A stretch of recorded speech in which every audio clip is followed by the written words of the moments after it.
안녕하세요. 역사쌤입니다. 오늘은 좀 색다른 방법으로 여러분들하고 수업을 좀 할까 싶은데요. 뭐 특별한 건 아니고요.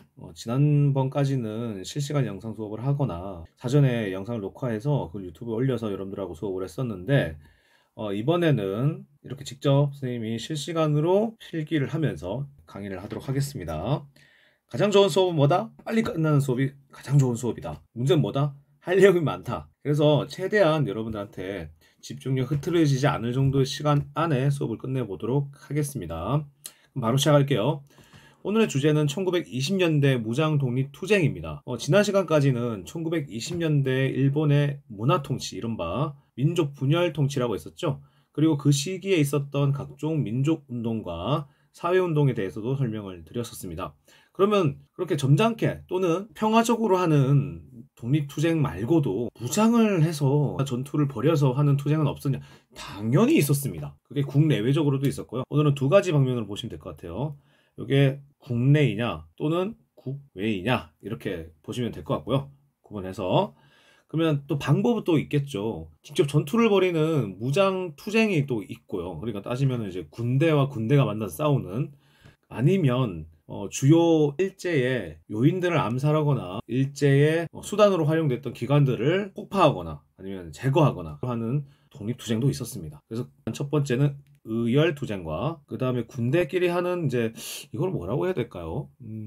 무장투쟁을 하죠. 이렇게 나눠서 여러분들 공부하시면 될 것 같아요. 그러니까 전 시간에 배웠던 사회운동도 굉장히 힘든 운동이었고 많은 고민을 해야만 했었던 그런 투쟁이긴 한데, 좀 더 피땀을 흘려서 했다는 투쟁의 이미지는 또 오늘 수업일 겁니다. 그래서 오늘은 1920년대 무장 독립 투쟁을 국내외적으로 어떤 사례가 있었고, 그리고 종류별로는 의열 투쟁과 그리고 또 의열 활동이라고도 해요. 그리고 무장 투쟁은 무엇이 있었는지 공부해 보도록 하겠습니다. 네, 그러면 먼저 의열 활동에 대해서 좀 설명을 하도록 하겠습니다. 의열 활동은 말 그대로 단체가 됐든 개인이 됐든 일제의 요인이나 일제의 도구로 활용됐던 여러 기관들을 폭파하거나 제거하는 활동을 의열투쟁이라 했습니다. 보통 의열투쟁은 조직으로 이루어지긴 했는데 활동 자체는 개인으로 하신 게 많아요. 그래서 그런 초점을 맞춰서 공부하시면 될 것 같고요. 그리고 이거 국내적으로 다 있었습니다만 1920년대는 주로 국내에 있었던 활동들을 좀 살펴볼까 합니다. 자, 그러면 시작할게요. 그럼 우선 지도를 한번 그려봐야 될 것 같아요. 쌤이 가장 잘 그리는 지도, 한반도 지역과 중국 동북부 지역을 한번 그려보도록 하겠습니다. 잘 그리죠? 자, 이렇게 또, 잘 그리죠? 이렇게 그렸습니다. 1번 한번 그려볼까요? 잘 그리죠? 좀 코에서 코딱지가 나온 것 같기도 하고, 이걸 뺐어놓죠. 독도, 그다음에 제주도, 강화도. 다 뺄 수 없어요. 다 넣을까? 그럴 수는 없고. 자, 전반적으로 한반도 그 주변에 지도를 그려봤는데요.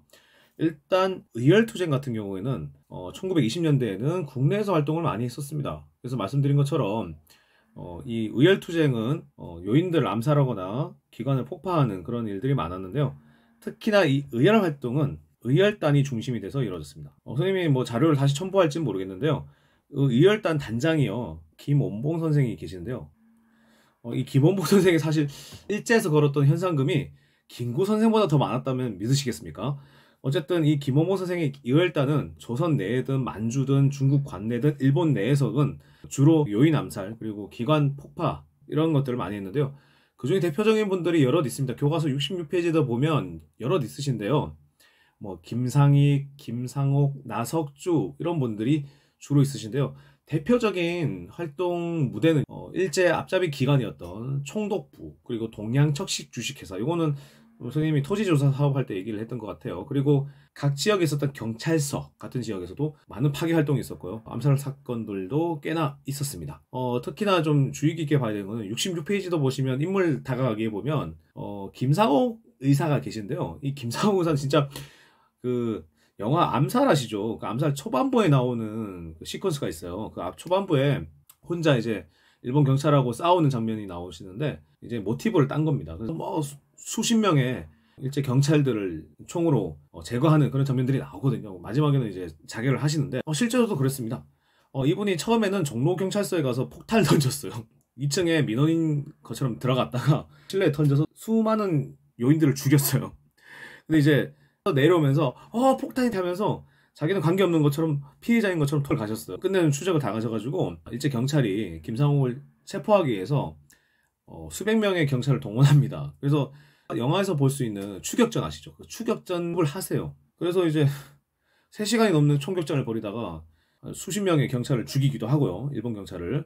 마지막에는 한 발 남은 거를 가지고 자결을 하셨던, 그게 1924년 4월 28일 날 있었던 사건인데요. 한번 여기 인물 다가가기에 한번 보시면 좋을 것 같고요. 그리고 나석주라고 하시는 분은 동양척식 주식회사라고 해서 일제 앞잡이 경제기관인데요. 여기에 폭탄을 던져서 건물도 부수고 일본인도 죽였던 사건들도 있습니다. 이런 것들을 보면은 요즘에 이른바 말하는 테러, 이거하고는 완전히 달라요. 테러는 이제 무차별적인 민간인도 학살하는 그런 사건들이잖아요.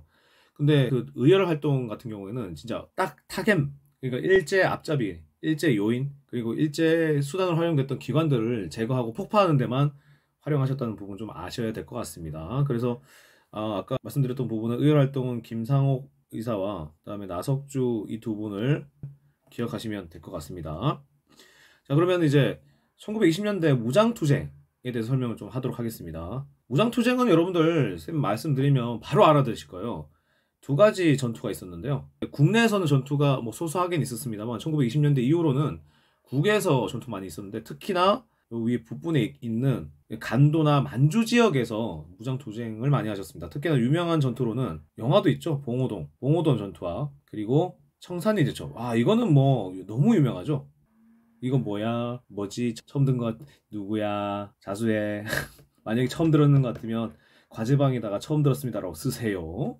자, 이 봉오동 전투와 청산리 대첩은 각각 홍범도 장군님과 김자진 장군에 의해서 이루어졌는데요. 실제로 일본군과 1대1로 진짜 벌판에서 전투를 벌이면 질 수밖에 없는 싸움이었습니다. 그런데 이분들은 게릴라 전투라고 해서 치고 빠지기, 히트앤런 이걸 하셨어요. 옛날에 임진왜란 때 의병대 하셨던 것처럼.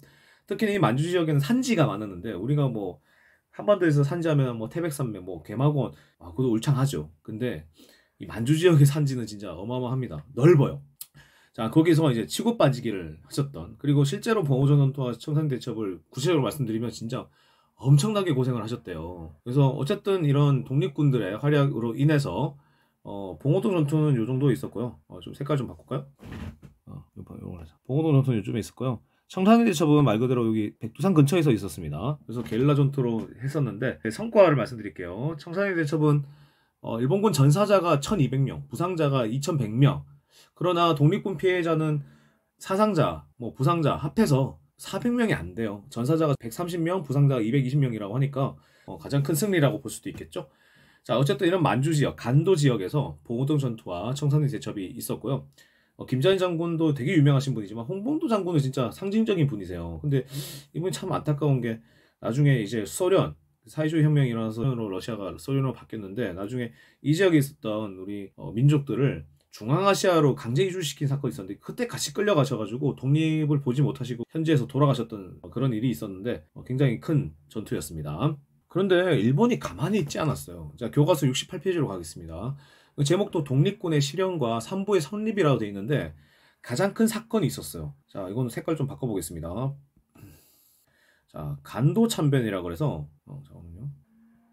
태블릿 PC 바로 써서 글씨가 좀 그래요. 원래 잘 쓰는데. 자, 간도 창변이 아니고 참변이에요.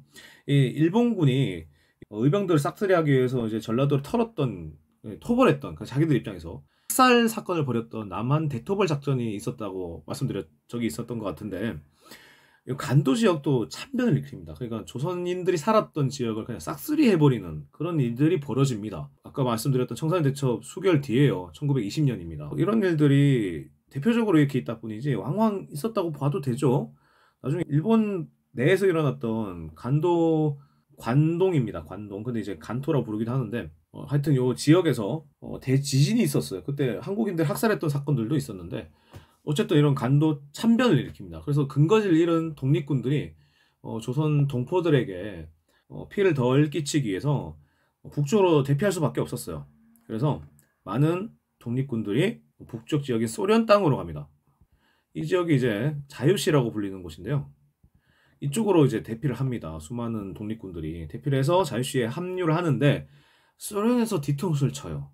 뭘 치냐면 앞으로 소련의 노선을 따르겠다고 하는 부대만 유지하고 나머지는 다 해산하고 일단은 그 무기들을 다 소련에 넘기라는 거였어요. 그래서 이게 소련과에도 전투가 벌어지기도 하고요.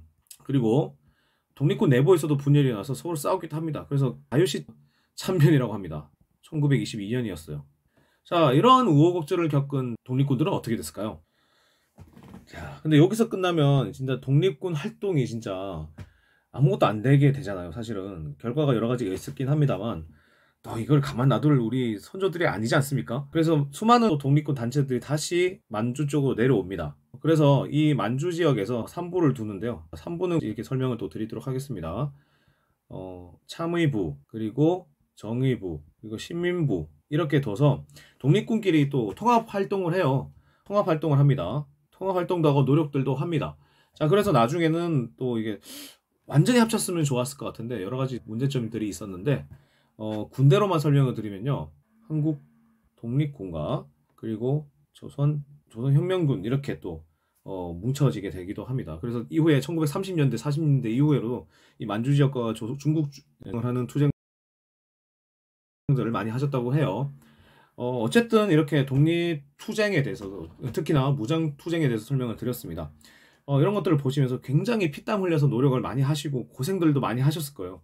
그 와중에 피해를 안 봐도 되는 사람들도 많이 피해를 받았고 그건 이제 일제의 학살 사건으로 인해서긴 합니다만 어쨌든 이런 피해를 받으신 분들, 이런 노력을 하셨던 분을 생각을 하면 어쨌든 그냥 살아도 잘 사셨을 분들이에요. 일제 치하에서도 가족들을 버려가면서 그리고 자기 목숨을 희생해가면서 어떤 사람들은 이럽니다. 그냥 그때는 일제강점기라고 자기 꿈이 없냐, 일제 협력할 수도 있지, 그런 사람들 모두 일파로 없죠. 하지만 그 논리가 친일파를 합리화하는 논리로 가서는 안 되겠다는 생각을 좀 합니다. 왜냐면 이렇게 투쟁하신 분들이 있으니까요. 이렇게 투쟁하신 분들이 있으니까요. 그러니까 여러분들도 생각하기에는 그 당시 꿈을 이루기 위해서 일제 치하에서 직업활동, 진로활동 하셨던 분들도 있겠지만 그분들이 모두 말씀드릴 수는 없겠지만 그분들의 노력을 우리가 잊어서는 안 된다. 특히나 이렇게 단체들이 많고 사람들이 많이 또 공부하기도 힘들어지거든요. 근데 그분들은 남기 당하기 위해서 노력을 하신 게 아니라 정말 자기의 꿈, 그러니까 독립에 대한 꿈, 광복에 대한 꿈을 나중에 후세에 남으신 분들이에요. 그러니까 교과서에 저 이름 나왔다, 단체 왜 이렇게 많냐, 그런 얘기를 하시네. 이분들은 본인들의 이름을 남기기 위해서 한 건 아니죠. 근데 당시에 이렇게 노력 알아봐 준 사람이 있냐, 그 일제가 쉽게 물러갈 것 같으냐, 다른 거 노력해라, 그냥 돈 벌고 부자고 그냥 현지에서 그냥 살아라, 이렇게 한 사람들이 있었을 거예요. 하지만 그 사람들 아마 이렇게 얘기했을지도 몰라요. 내가 보잘것없고 노력을 한 게 안 날지도 모르겠지만 지금 현재 우리도 저항을, 그걸 보여줘야 된다. 이름을 남겨하면서 투쟁하신 분들 꽤나 겁니다. 아직도 분들을 기억하면서 일제강점기가 남았습니다만 공부를 했으면 좋겠습니다. 자, 오늘 수업은 여기까지 하겠습니다. 다음 시간에는 이제 또 여러분들하고 1930년대 이후에 일제 통치와 그리고 민족운동에 대해서 공부를 해보도록 하겠습니다. 고생 많으셨습니다.